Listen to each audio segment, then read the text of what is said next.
bir yönetme kriziyle karşı karşıya olduğunu açıkça söyleyebiliriz. Türkiye'nin bütün yurttaşları bu coğrafyanın farklı yerlerinden kimi köyündeki deresini korumak için, kimi şehirde iş hakkı için, kimi birlikte yaşamanın imkanlarını oluşturup dilini konuşmak için bütün halklar, bütün emekçiler, kadınlar, gençler Türkiye'de hakları için mücadele yürütüyorlar. Ve 100 yıllık Cumhuriyet geldiği yer itibariyle bir yönetim kriziyle karşı karşıya.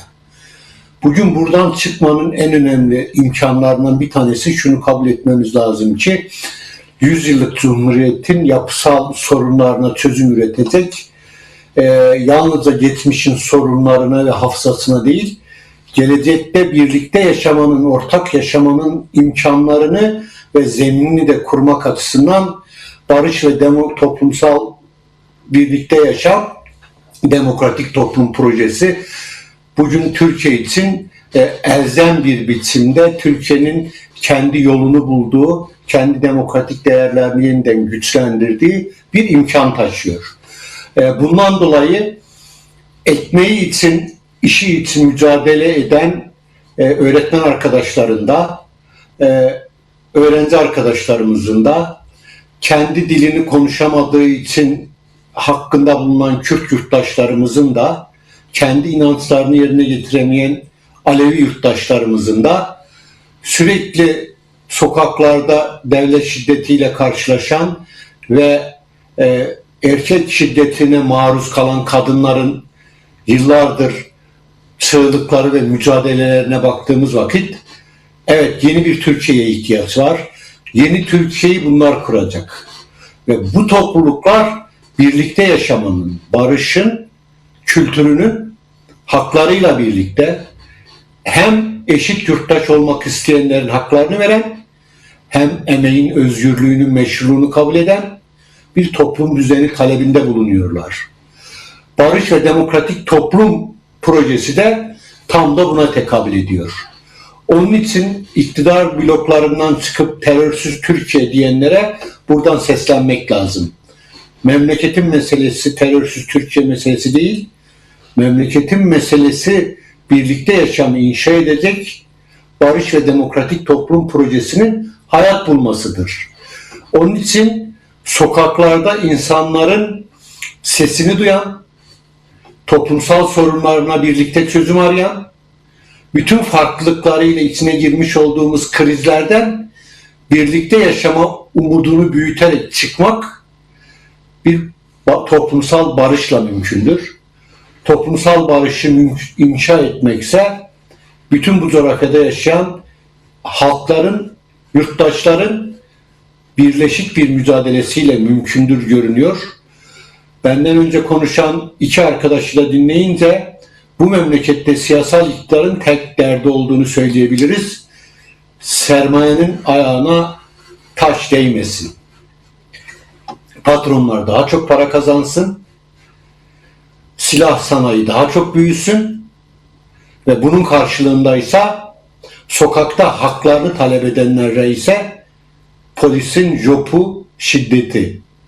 Bunun karşısında bugün biz bu coğrafyada birlikte yaşamak isteyen bütün halklar olarak farklı inançlarımızla birlikte ve emeği için mücadele edenlerin ortak değerlerini de sahiplenen yeni bir Türkiye'yi kurmak istiyoruz.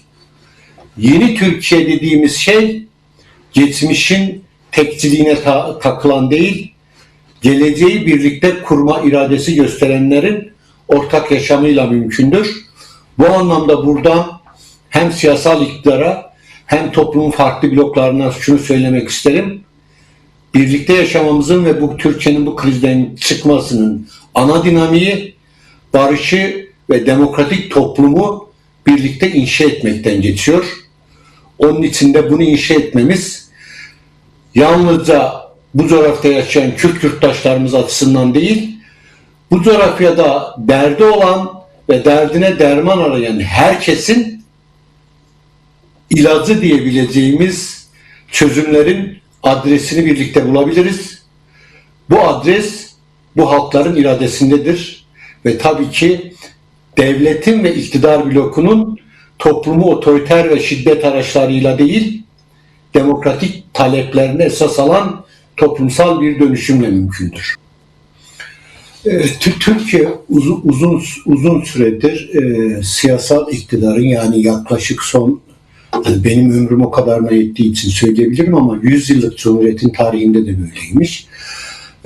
50 yıl boyunca Türkiye'de her toplumsal talebi olanını terör diye adlandırılıp toplumsal talepler bastırılmıştır. Bu otoriter rejimlerin de genel temel karakterlik özelliği. Ama şunu kabul etmemiz gerekiyor ki 50 yıl içerisinde Türkiye'de bir çatışmalı süreç yaşanmıştır. Kimi buna iç savaş dedi, kimi kısmı bölgesel savaş dedi. Ama binlerce ifade edilen insanların bu dünyadan ayrıldığı bir hayat dilimi yaşandı 50 yılda. Bugün geldiğimiz yer itibariyle Kürt Özgürlük Hareketi'nin siyasal temsilcileriyle devlet artık silahlı mücadeleliği noktalayıp toplumsal taleplerin hukuksal zemin üzerine oturacağı bir görüşme sürecine dahil olmuş durumdalar. İkincisi ise halkların ve yurttaşların kendi hakları için mücadele ederken aynı zamanda kendisine yapılmasını istemediği bir şeyin başkalarına da yapılmaması gerektiği konusunda bir etik değerler bütünlüğü, ahlaki değerler bütünlüğü oluşturmak. Siz şimdi çoklu kriz tarifinde bulundunuz. Çoklu krizin panzehiri sorunlarımızın farklı bloklar, toplum kesimlerinin birleşik bir mücadelesiyle şunu kabul etmemiz lazım ki insanların sokaklarda protesto gösterisi yapmak en tabii hakları ve dünyanın silahlanmasını savunan ve bombalarla insanların öldürüldüğü bir askeri örgüte, NATO'ya hayır dedikleri için insanlar eğer evlerinden gözaltına alınıyorsa doğal olarak bir toplumsal barışın inşa etmenin imkanları yokturdur. Bunun panzehiri yurttaşlarımızın kendi haklarına sahip çıkarak birleşik mücadelenin imkanlarını kurmaktır. Doğal olarak bunun en önemli zeminlerinden bir tanesi de Türkiye'nin 100 yıllık temel bir meselesini, Cumhuriyet'in bir temel meselesini Kürt sorunun demokratik çözüm ortamını oluşturmak açısından yurttaş olarak hepimize tarihsel sorumluluk düşmektedir. O sorumluluklardan bir tanesi de aslında parlamentoda kurulmuş bir komisyonun yüzlerce insanı çağırıp dinledikten sonra bunun bir hukuksal zemini, yasal zeminini kurmak konusunda biz yurttaşlara söz vermiş olmaları. Oysa yaklaşık 2 yıl gibi bir zaman geçmiş olmasına rağmen her gün akşam televizyonda, medyada demokratik çözüm süreciyle ilgili 3-5 kelimenin konuşulduğu ama somut hiçbir şeyin olmadığı bir zaman diliminden geçiyoruz. Yurttaşlar haklarına sahiplenirken aynı zamanda toplumsal barışın imkanını oluşturmak için kendisinin seçtiğini ya da rejimi yönettiğini iddia eden toplumsal kesimlerden şunu istiyor. Bizi çağırdınız, dinlediniz, dertlerimizi söyledik. Bu sorunun, Kürt sorununun demokratik çözüm imkanlarının nereden geçtiği konusunda sizlere raporlar verdik. Yurttaşlar olarak da şimdi bu sorunun yasal zeminlerini arıyoruz. Bu imkanları ararken aynı zamanda Türkiye'nin demokratik yeniden kendisini inşa ederek buradan çıkacağının da mümkün olduğu konusunda Türkiye'nin yurttaşları hemfikir. Madenci de bu konuda hemfikir. Bugün sokaklarda polis jopuyla joplanan öğretmenler de hemfikir. Diyarbakır'da sokağa çıkıp iradem irademdir diye mitingler yapan halkın talepleri de ortaktır. Bu ortaklıkları büyütecek ve toplumsal alanı genişletecek, barışla demokrasiyi iç içe getirecek bir toplumsal hayatı kurmanın acil vaktidir. Halibal'in meşhur bir sözü vardır, biliyorsunuz. Siz benden hani bunu daha iyi bilirsiniz. Şöyle diyordu, ya bir yol yapacağız ya bir yol açacağız. Bence bugün Türkiye'nin bu süreçlerden çıkması açısından bir yol bulmanın ve bu yolu birlikte aşmanın vakti olduğu kanaatindeyim.